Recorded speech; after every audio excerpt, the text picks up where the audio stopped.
Sage Wanderer here, and welcome to my van down by the river. So this is the story of how I learned to play the piano. Now, many of you who know me know that I was a professional piano player and that I spent a big portion of my life on stage, hours and hours and hours, all over the country. That my music's been... I'm that faceless, one of those faceless guys behind the star that you never see or pay attention to. But the music that you're hearing oftentimes is being made on our shoulders. We're carrying those people. But I am one of those side men. And I had a pretty good career. You know, my music made it to television and radio and movies. And I performed in front of live audiences. Although I think with this YouTube channel having 13,000 subscribers, this may be the biggest audience I've ever performed for. And really, I'm just here to share with you the stories of my life and to talk about what's going on in the world these days. But this story starts even before I was born. I was conceived for the purpose of being a church piano player. I was born into a traveling family band. That we had this pattern that existed since before I was born, where my dad would start a church in late August, early September. He would plant a new church in a town that didn't have a church of the denomination that we were associated with. He'd start a new one in a town that didn't have one. We'd work on that all winter long, use our music and our personal skills and whatever we had to do to get this church up and running. And then in the summertime, we would either leave it with a competent elder and go on the road for the summer and travel around to all these churches in our RV, in our little tour bus, and leave it with them. Or we would just turn it over to a new pastor, drop the church completely, and then travel for the summer and do it again the next year. In turn, I went to 17 different schools. So that gives you an idea of what I went through and how tumultuous that was. But that was my life. There was a television show called The Partridge Family when I was a kid.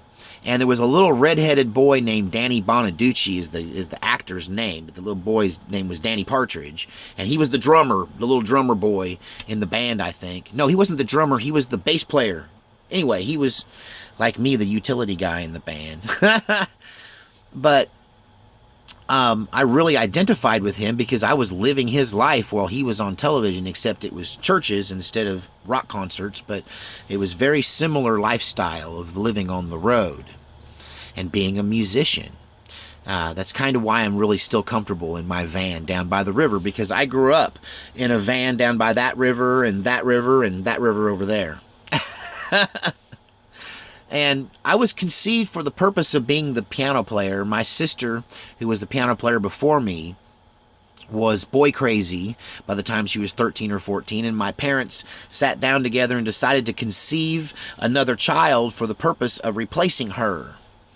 And so really about the time that my sister was good and gone, I was probably about 5 or 6. And I'd already started being a musician at such an early age that literally speaking and performing were, they happened at the same time. Sometimes my first sentences were punchlines to my dad's joke. He would set me in the crook of his arm while I was still in diapers, and I would deliver a sentence. When he triggered me, when it was my time, he'd look at me, and I would deliver, or he'd put the mic in my face, and I would deliver the line to the crowd and make everyone laugh, delivering the punchline to a joke I was too little to understand.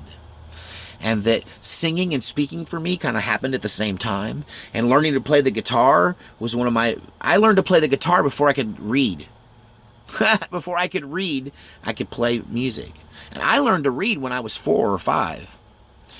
I was always in a family singing, playing guitar, playing drums.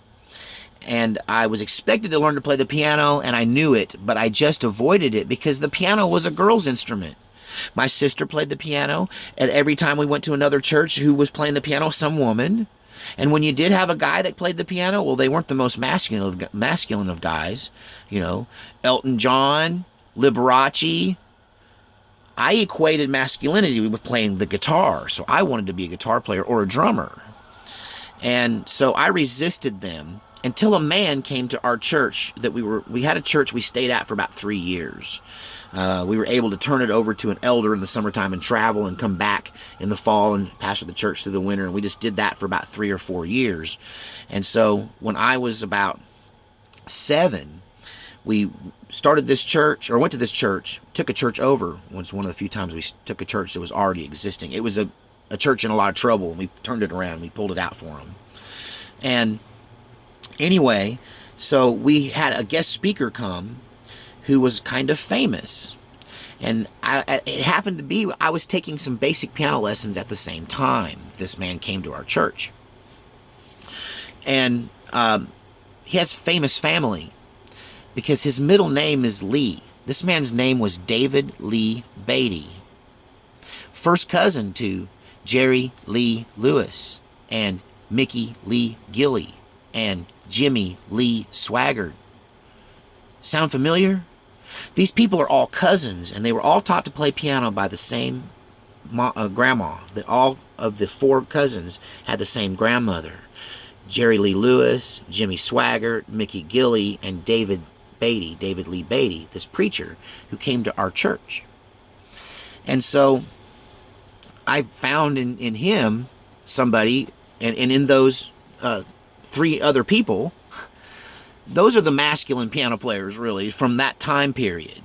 That I could be like Liberace, or I could think that that's what the piano was, or I could look to guys like Jimmy Swaggart and Jerry Lee who were trying to kind of make piano cool, and Mickey. And this was one of the cousins. So I was very interested in learning what he could offer me at the age of 7. I was 7 when he came to our church. And so right next to the piano was this jungle of artificial plants like ficus and artificial ferns, and it was all plastic. But it was to a little kid at 7, I was a little bitty guy. I was really skinny. I was having some stomach issues at 7, and so I was very rail thin. And so I was able to hide in that ficus jungle. And I grew up in the woods, so I kind of knew a thing or two about camouflage. So I made sure that night that I wore the tan and green outfit that I had, so I could fit in there and I could hide out. My plan was to hide out during his performance with that perfect vantage point right next to the piano, so I could watch his hands and maybe I could steal his tricks of the trade. I figured it was easier than asking for help. I mean, I was very much a servant child. It was the old motto, kids are seen and not heard, and I was to be quiet until I was to be put on the spot, and then I was to perform. And that was kind of the way I interacted with the public. So this was a good plan for me, was to be invisible. So I played guitar in the praise and worship part, and then it was time for him to take the service, and we passed it off to him, and I went out the back. But I didn't go back into the church. I got down on my hands and knees, and I crawled in like a cat, and I got up into that ficus bush, and no one saw me, and he didn't see me. He was talking to the crowd. He was warming up a little bit, and then he started his show, and I had the perfect vantage point.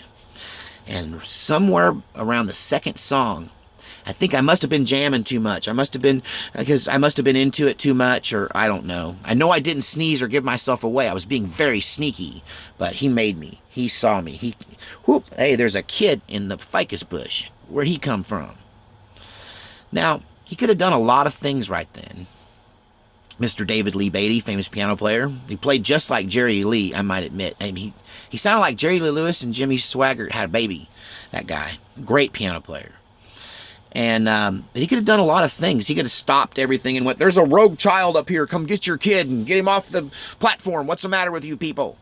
Or he could have made an example out of me and got me in trouble and pulled me out by the arm. And he could have just ignored me.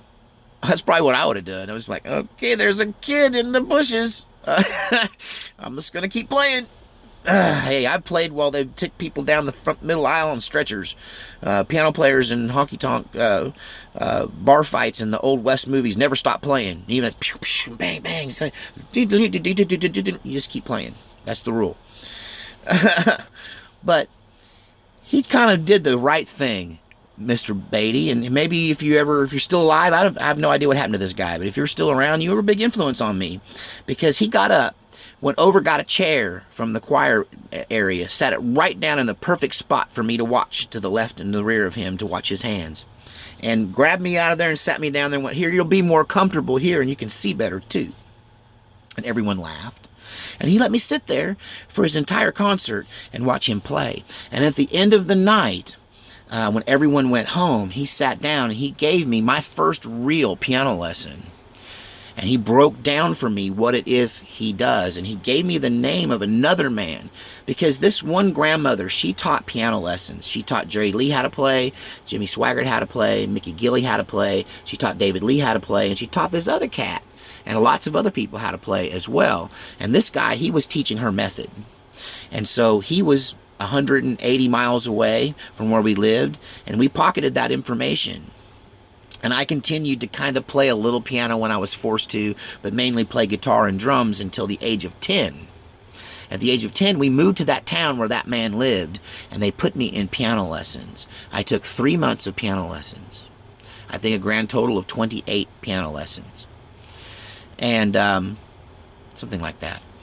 And anyway, after that, music just seemed to open up for me. The piano did. And maybe it's because I was already a guitar player and all I needed was a little bit of help.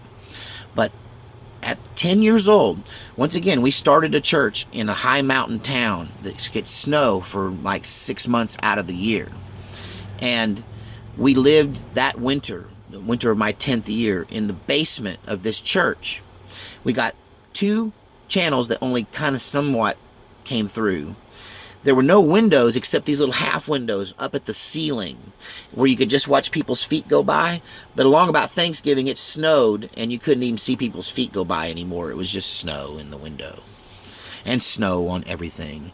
And snowball fights and gang wars. Kids, we used to have gang wars with snowball fights and stuff when I was a kid. We were crazy kids. Sometimes I'll tell some of those crazy kid stories. We used to have snowball fights. But I could do that. Or I could just practice piano and to put into use some of the things that I had learned in those 3 months of piano lessons. Because when we started that church, my dad did a dirty trick to me. I'd had that little bit of piano lessons. I was mainly a guitar player and a drummer. And he said, "I don't need a guitar player, I don't need a drummer, I need a piano player. And guess what, kid? Time's up, you're it." And he sat me on that piano stool. So I was forced. So I could spend time playing, I could spend time being a kid. I could spend time watching the 2 channels. I could spend time reading books, which I often did, or I could spend time upstairs on that old Wurlitzer piano, learning how to do what it is that I do. And it's weird, as I got into that deeper and deeper and spent, tens and, like 10, 12 hours a day up there sometimes, on the weekends especially. If I wasn't at school, I was up there playing piano. And so I emerged from that almost as good as I am now.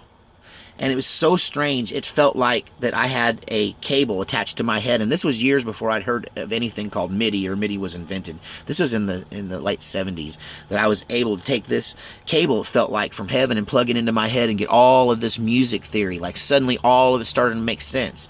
Like as a guitar player, I only saw part of the picture. But now as a piano player, I was getting all this information about music theory, how it all worked together, the mechanics of music, everything. It happened in about 3 months. It just went at the age of 10. And it's part of why I can't teach piano very well, because I don't know how to tell you what I do. For me, music is such a part of life. It was a part of breathing. It was feed myself, make music, make mom and dad happy. Other kids behaved, I performed.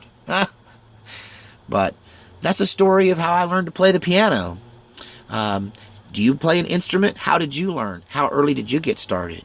Did you get an early start like me? Or did you come to it later in life? Tell me what you think in the comment section.